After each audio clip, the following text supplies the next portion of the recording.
So yeah, what we're showing here at this station is Kinetis V, which is a line of microcontrollers from NXP, specifically targeting motor control and digital power applications.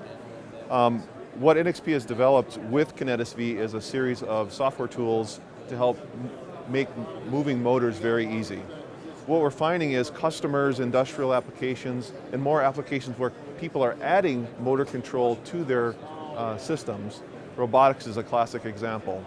A lot of times these customers don't have in-depth expertise with motor control for working with brushless motors, AC motors. This is a new technology they need to get into.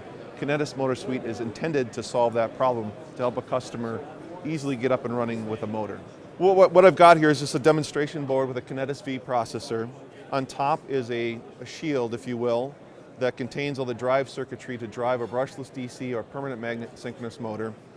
Contains all the FETs to connect to the actual motor itself, three-phase motor. In this case, I'm doing a sensorless control with a permanent magnet synchronous motor. It could be done sensored as well with an encoder. That's what the dual shaft is here for. So what a customer would do is they would be able to take their own motor that they've selected, connect it to the kit, and get it running up and tuning the motor, which is the hardest part, tuning the motor to the specifications for their application. And that includes, in this case, I've got a small wheel on here.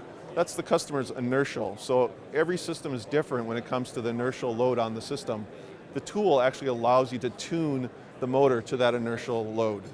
No, so what we would bring is expertise, FAEs, to help customers work with the software, the Kinetis Motor Suite software, to get them up and running. But it is really easy to do. So literally, in most cases, for a typical motor, you can get a motor up and running in 5 minutes. It's really, that is the intended audience for customers that don't have expertise with motor control.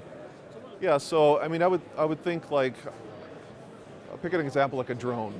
There's a lot going on in a drone, including motor control and the other processing that needs to happen to connect to the cloud or whatever like that.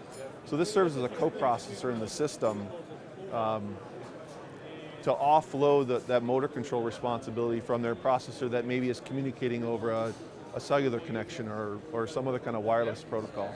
It can be made, that would be an end customer application and what they want to do. There's enough horsepower in this particular processor, the KV31, and some of the other family of parts in the Kinetis V series, to add a customer's end secret sauce to their application. There's enough horsepower to run the motor and do those other activities as well. So yes, you can collect data. Yep.